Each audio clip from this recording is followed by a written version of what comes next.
Good morning student. बच्चों, आज हम कक्षा 12 का बिजनेस ऑर्गेनाइजेशन मतलब व्यापारिक संगठन का फर्स्ट चैप्टर अध्याय 1 देसी व्यापार पढ़ेंगे।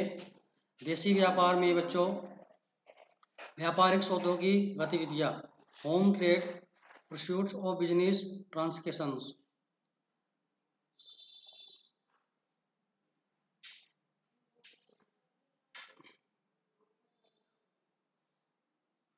अच्छे, हमारा युद्ध देखिए, व्यापारिक सौदों की गतिविधि, home trade, pursuit of business transaction. बच्चों आइए हम पढ़ते हैं देसी व्यापार से आशय, मीनिंग ऑफ होम ट्रेड। देसी व्यापार से क्या आशय है? देखिए बच्चों, जब लाभ कमाने के उद्देश्य से दो या अधिक व्यक्तियों के मध्य क्रय एवं विक्रय एक देश की सीमाओं में रहकर किया जाता है तो उसे देसी व्यापार कहा जाता है। देखिए बच्चों, क्या क्या कहा इसने, पढ़ते हैं हम दोबारा से फिर। जब लाभ कमाने के उद्देश्य से दो या अधिक व्यक्तियों के मध्य क्रय एवं विक्रय एक देश की सीमाओं में रहकर किया जाता है तो उसे देसी व्यापार कहा जाता है। देसी व्यापार बच्चों उसे कहते हैं हम जो दो या अधिक व्यक्तियों के मध्य क्रय एवं विक्रय देश की सीमाओं में रहकर, मतलब अपने देश के अंदर रहकर किया जाता है, उसे देशी व्यापार कहा जाता है। जैसे राजस्थान एवं हरियाणा के बीच व्यापार अथवा गुजरात एवं उड़ीसा के बीच का व्यापार देशी व्यापार कहलाएगा। देशी व्यापार को आंतरिक या अंतर्क्षेत्रीय व्यापार भी कहा जा सकता है, इंटरनल ट्रेड भी कहा जाता है। बच्चों आइए देसी व्यापार की विशेषताएं देखिए। Characteristics of home trades. देसी व्यापार की निम्नलिखित विशेषताएं हैं। फर्स्ट देखिए बच्चों, वस्तुओं का लाना ले जाना देश की सीमाओं में होता है। देखिए बच्चों, क्या खास है देश व्यापार की विशेषताएं हैं। वस्तुओं को लाना ले जाना देश की सीमाओं में होता है। सेकंड, वस्तु संबंधित गतिविधियां एक ही देश के अंदर होती हैं। वस्तु संबंधित गतिविधियां एक ही देश के अंदर होती हैं। सभी भुगतान राष्ट्रीय मुद्रा में किए जाते हैं। जो मुद्रा होती है, भारत है, भारत की मुद्रा रुपया, तो उसे एक ही उसमें राष्ट्रीय मुद्रा में किए जाते हैं। फोर्थ, क्रेता विक्रेता एक ही देश के होते हैं। जो खरीदने वाला होता है बच्चों वो भी एक देश का होना चाहिए, और जो बेचने वाला होता है, बेचने वाला कहते हैं विक्रेता, और क्रेता कहते हैं खरीदने वाला। क्रेता और विक्रेता मतलब खरीदने वाला और बेचने वाला एक ही देश के होते हैं। फिफ्थ, सभी संबंधित व्यापारिक गतिविधियां देश के नियमों व अधिनियमों का अनुपालन करती है। सभी संबंधित व्यापारिक गतिविधियां देश के नियमों एवं अधिनियमों का अनुपालन करती हैं। देशी व्यापार के प्रकार, काइंड ऑफ होम ट्रेड, मतलब बच्चों जो हम देशी व्यापार के प्रकार हैं तो हम उसके बारे में पढ़ते हैं। देशी व्यापार को निम्न दो भागों में बांटा जा सकता है। देखो, देशी व्यापार को निम्न दो भागों में बांटा जा सकता है। नंबर 1, क्षेत्र के आधार पर, on the basic of area, number one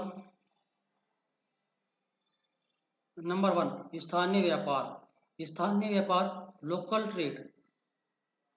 देखिए बच्चों, लोकल ट्रेड पढ़ते हैं, इसके लोकल ट्रेड क्या है। स्थानीय व्यापार, इस प्रकार के व्यापार में क्रेता और विक्रेता स्थानीय होते हैं एवं व्यापार किसी विशेष स्थान तक ही सीमित होता है। जैसे दुग्ध उत्पाद, फल सब्जी, मिष्ठान आदि का क्रय। स्थानीय व्यापार बच्चों देखिए फिर करते हैं। लोकल ट्रेड, इस प्रकार के व्यापार में क्रेता एवं विक्रेता स्थानीय होते हैं एवं व्यापार किसी विशेष स्थान तक ही सीमित होता है, जैसे दुग्ध उत्पाद, फल सब्जी, मिष्ठान इत्यादि का व्यापार। सेकंड पॉइंट देखिए, राज्य का व्यापार। राज्य व्यापार स्टेट ट्रेड, किसी एक ही राज्य में होने वाले व्यापार को राज्य व्यापार कहते हैं। मतलब जैसे कि बच्चों राज्य अलग अलग है, जब मेरठ है, यूपी राज्य है, तो यूपी में जो होने वाले किसी एक ही राज्य में होने वाले व्यापार को राज्य व्यापार कहते हैं। अगर आप मेरठ के अंदर कुछ काम करते हैं अपने व्यापार से, तो आपका राज्य व्यापार कहलाएगा। इसी व्यापार में क्रेता एवं विक्रेता एक ही राज्य के होते हैं, जैसे राजस्थान में चूड़ियों का व्यापार, भीलवाड़ा में कपड़ों का व्यापार आदि।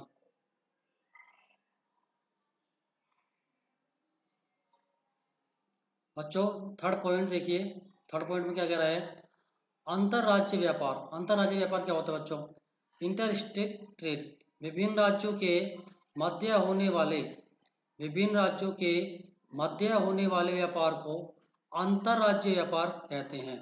इस व्यापार में क्रेता एवं विक्रेता अलग अलग राज्य के होते हैं, जैसे राजस्थान एवं असम के मध्य होने वाला व्यापार। देखिए बच्चों अंतरराज्य व्यापार किसे कहते हैं, कि इसने कहा कि विभिन्न राज्यों के मध्य होने वाले, मतलब ये है कि आप किसी एक स्टेट से किसी दूसरे स्टेट में अगर व्यापार करते हैं तो उसे हम अंतरराज्य व्यापार कहते हैं।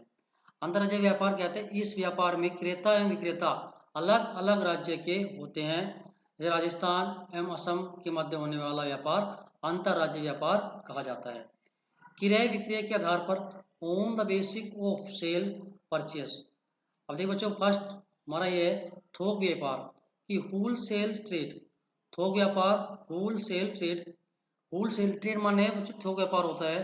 अब देखिए थोक व्यापार का तात्पर्य ऐसे व्यापार से है जिसके अंतर्गत कोई व्यापारी उत्पादक अथवा निर्माता से सीधे वस्तुओं का क्रय कर उन्हें आवश्यकता अनुसार थोड़ी थोड़ी मात्राओं में फुटकर व्यापारियों को विक्रय करता है।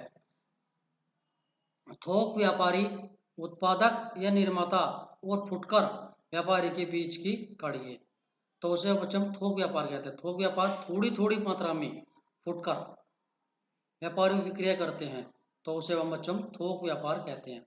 अब फुटकर व्यापार, रिटेल ट्रेड, ऐसा व्यापारी जो माल अथवा वस्तुओं का ऐसा व्यापारी जो माल अथवा वस्तुओं का क्रय सीधे उत्पादक अर्थात थोक व्यापारी से करता है। फुटकर व्यापारी ये बच्चों ऐसा व्यापारी जो माल अथवा वस्तुओं का क्रय सीधे उत्पादक अर्थात थोक व्यापारी से करता है तथा उसका विक्रय अंतिम क्रेता या उपभोक्ताओं को कर लाभ कमाता है। तो फुटकर व्यापारी के अंतर्गत आता है, जैसे छोटे दुकानदार, विभागीय भंडार, किराना दुकान एवं फेरी वाले। तो बच्चों ये होते हैं हमारे फुटकर व्यापार। फुटकर मतलब छोटे छोटे सामान खरीदने। अब देखिए बच्चों हमारा ये checkpoint one. Checkpoint one में देखिए पहले फर्स्ट में कह रहा है एक देश की सीमाओं में रहकर किए जाने वाला व्यापार कहलाता है। देखिए मैंने पीछे पढ़ाया आपको, उसमें इस पॉइंट में आया भी है, अगर एक देश की सीमाओं में रहकर किए जाने वाला व्यापार कौन सा, देशी व्यापार या विदेशी। तो बच्चों ये हो गया देशी व्यापार। विदेशी व्यापार वो कहते हैं जब हम बाहर कर रहे हैं, जब भारत में है तो भारत से कोई और दूसरा देश, तो उसे कहते हैं विदेशी व्यापार। देखिए बच्चों आगे पढ़ते हैं हम, भारत में देशी व्यापार की सीमाएं। भारत में देशी व्यापार की निम्नलिखित सीमाएं हैं। बच्चों देखिए फर्स्ट है अपर्याप्त परिवहन सुविधाएं। वस्तुओं के स्थानांतरण के लिए परिवहन सुविधा महत्वपूर्ण है, किंतु भारत में परिवहन सुविधाओं में बहुत कमी है, जैसे सही सड़कें न होना, वाहनों की कमी आदि। बच्चों नंबर पॉइंट देखिए सेकंड, पिछड़े क्षेत्र।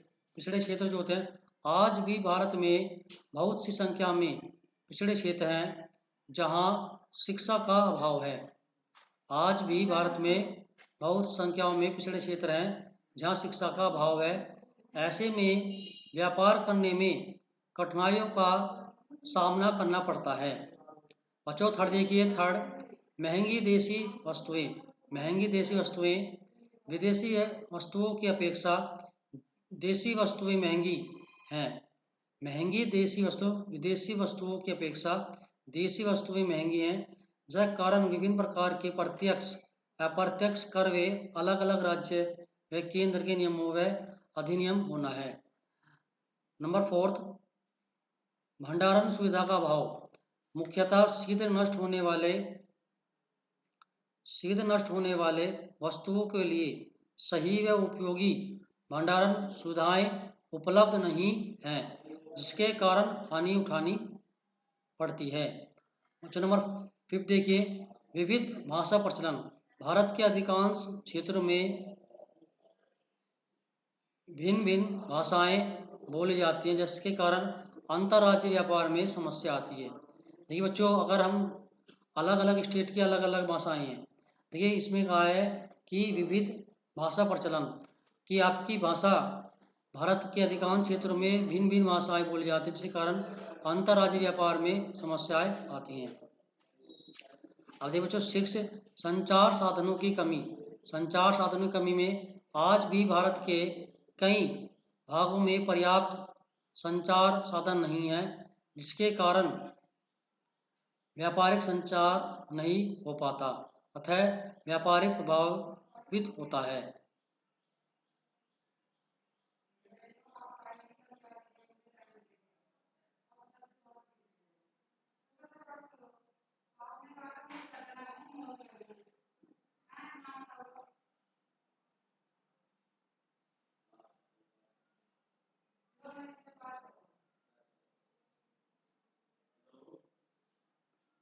ये बच्चों फिर पढ़ते हैं 5th पॉइंट, माल उधार देने की दशा में। माल उधार देने की दशा में देखिए बच्चों, in case of landing goods, क्रेता द्वारा लिखित आदेश पत्र में विक्रेता को आदेश की पूर्ति करने से पूर्व यह सुनिश्चित कर लेना चाहिए कि संबंधित आदेश नकद विक्रय है या उधार विक्रय है। नकद विक्रय की दशा में विक्रेता को चिंतन की कोई आवश्यकता नहीं है। अगर हमारा नकद विक्रय होगा तो हमें कोई चिंतन नहीं होगा, परंतु उधार विक्रय की दशा में विक्रेता को कुछ बातों का ध्यान रखना चाहिए। ग्राहक के पुराना होने की स्थिति में यदि पहले का उधार सही समय पर चुका दिया हो तो कोई परेशानी नहीं है, और यदि ग्राहक नया हो तो उसकी आर्थिक स्थिति के विषय में जानकारी लेना तथा उससे कुछ राशि अग्रिम भी ली जा सकती है। और यदि ग्राहक को उधार माल नहीं देना हो तो उसे पत्र लिखकर नम्र शब्दों में मना कर देनी चाहिए। आर्थिक स्थिति जानने के साधन। ग्राहकों की आर्थिक स्थिति जानने के साधन निम्नलिखित हैं। नंबर 1, व्यापारिक संदर्भ। विक्रेता ग्राहक से संदर्भ सूची प्राप्त करके उसकी वित्तीय स्थिति ज्ञात कर सकते हैं। बच्चों सेकंड, बैंकर द्वारा। विक्रेता दो प्रकार से यह कार्य कर सकता है कि पहला, ग्राहक के बैंक द्वारा विक्रेता ग्राहक के बताए हुए बैंक को प्रार्थना पत्र लिखता है। दूसरा, अपने बैंक द्वारा विक्रेता अपने बैंक को इस संदर्भ में प्रार्थना पत्र लिखता है। तो बच्चों थर्ड, व्यापार मॉडल। जिले के व्यापार मॉडल के सचिव को पत्र लिखकर क्रेता की आर्थिक स्थिति के विषय में जानकारी प्राप्त की जा सकती है। नंबर 4, व्यक्तिगत भेंट। विक्रेता व्यापारी स्वयं वार्तालाप के द्वारा यह सुनिश्चित कर सकता है कि क्रेता को माल उपलब्ध कराना है या नहीं कराना है। बच्चों इसे व्यक्तिगत भेंट कहते हैं। देखिए बच्चों नंबर 5, अंतिम खाते व आर्थिक चिट्ठी का निरीक्षण। क्रेता के 2 या 3 वर्ष के अंतिम खाते या आर्थिक चिट्ठी के विश्लेषण से भी क्रेता की वित्तीय स्थिति ज्ञात की जा सकती है। सीख देखिए बच्चों 6 में क्या है, निजी साधन। विक्रेता स्वयं क्रेता व्यापारी के शहर के किसी परिचित व्यापारी या प्रतिष्ठित व्यापारी से पूछताछ करता है। नंबर 7 देखिए बच्चों, व्यापारिक शौचालय। व्यापारिक शौचालय को पत्र लिखकर भी क्रेता व्यापारी की आर्थिक स्थिति को पता लगाया जा सकता है। बच्चों अब देखिए नंबर 6, माल का संग्रहण, क्लोज स्टॉकिंग ऑफ गुड्स।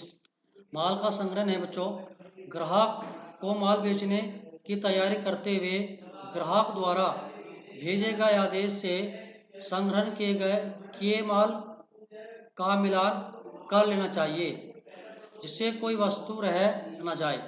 यदि कोई वस्तु आपके पास नहीं हो तो उसे उस स्थिति में दूसरे विक्रेता से वस्तु खरीद कर लानी चाहिए। नंबर 7 देखिए बच्चों, माल की पैकिंग करना, पैकिंग ऑफ गुड्स। संपूर्ण माल का आदेश पत्र से मिलान हो जाने के पश्चात माल की पैकिंग शुरू कर देनी चाहिए। इसके लिए निम्नलिखित बातों का ध्यान रखना चाहिए। नंबर 1, पैकिंग के संदर्भ में यदि आदेश पत्र में कुछ लिखा हो तो उस पर ध्यान देना चाहिए। सेकंड, पैकिंग आकर्षक व मजबूत होनी चाहिए, यानी पैकिंग आकर्षक होनी चाहिए और मजबूत होनी चाहिए। थर्ड देखिए बच्चों, यदि माल में कोई टूटने वाली या कांच की वस्तु हो तो पैकिंग के ऊपर कांच है सावधानी से रखिए, या टूटने वाला माल एवं यह भाग ऊपर रखिए। यदि आदि शब्द लिख देने चाहिए जिससे माल सावधानी पूर्वक क्रेता के पास पहुंच जाए। पैकिंग पर क्रेता का नाम एवं पूर्ण पता बड़े एवं स्पष्ट शब्दों में लिखना चाहिए।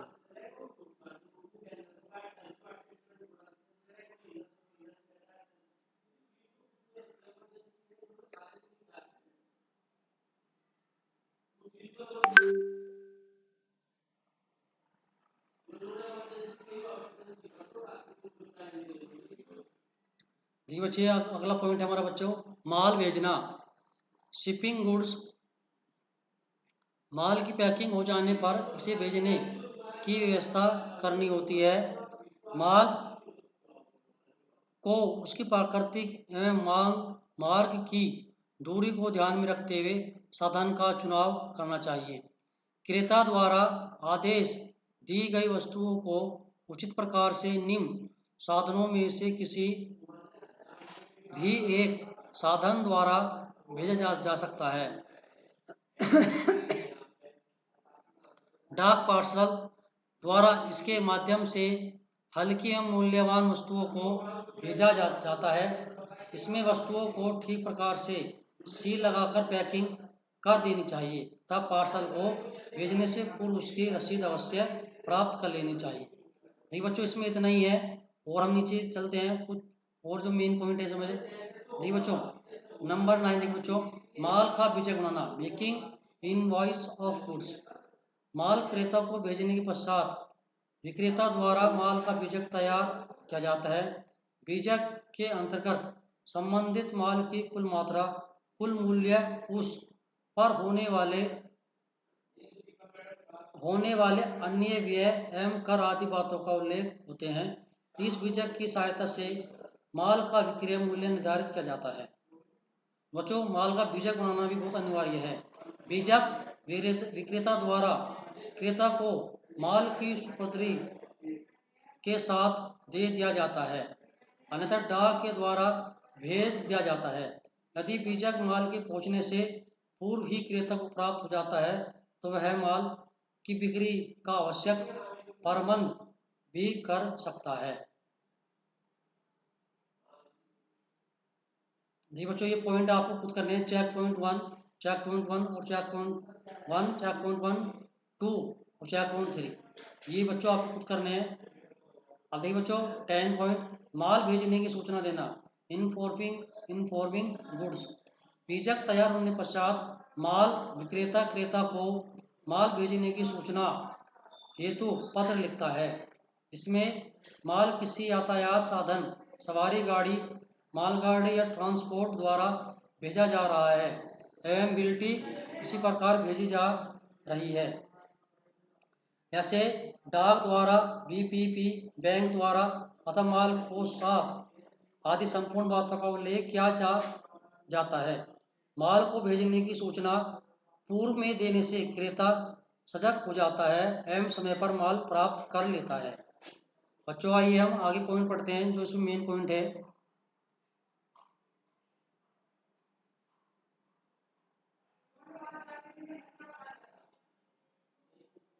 देखिए बच्चों, माल हेतु जोखिम पत्र भरना। देखिए से बच्चों, इसमें ये मेन पॉइंट है। तो देखिए बच्चों, हम कैसे करेंगे। रेलवे द्वारा भेजने से पूर्व जोखिम पत्र अवश्य भरना चाहिए। इससे माल को किसी भी प्रकार की होने वाली हानि से बचाया जा सके। यदि जोखिम पत्र नहीं भरा जा सकता है तो माल स्वामी के उत्तरदायित्व पर जाता है, जिसके लिए रेलवे की कोई जिम्मेदारी नहीं होती। जोखिम पत्र भरने से माल की समस्त जिम्मेदारी एवं जोखिम रेलवे की हुई जाती है एवं रेलवे उस माल को संपूर्ण सावधानी से ले जाता है। रेल भाड़ा, रेल फ्राइट। देखिए रेल फ्राइट बच्चों, रेल भाड़ा है हमारा रेलवे द्वारा माल को गंतव्य स्थान तक पहुंचाने को जो शुल्क लिया जाता है उसे रेल भाड़ा कहते हैं। शीघ्र नष्ट होने वाला माल सवारी गाड़ी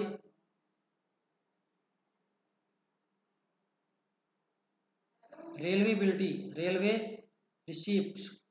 जब माल को रेल द्वारा भेजा जाता है तो रेलवे के अधिकारी द्वारा उसकी जांच करने पश्चात उसको उसके भेजने वाले को एक रसीद दी जाती है, जिसे रेलवे रसीद या बिल्टी कहा जाता है।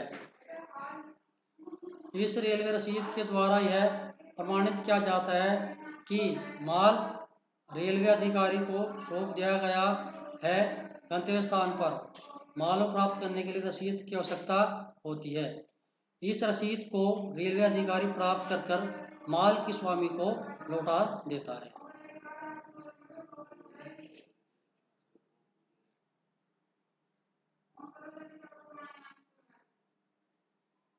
धन्यवाद बच्चों। बच्चों देखिए, जो इसमें मेन पॉइंट थे बच्चों, मैंने आपको वे पढ़ा दिए हैं। अगर आपको कोई प्रॉब्लम है कि सर जी हमारे ये पॉइंट समझ में नहीं आ रहा, इस बीओ में सर जी इस सब्जेक्ट में हमारे ये पॉइंट समझ में नहीं आ रहा, तो आप उस पॉइंट को बता सकते हो हमें।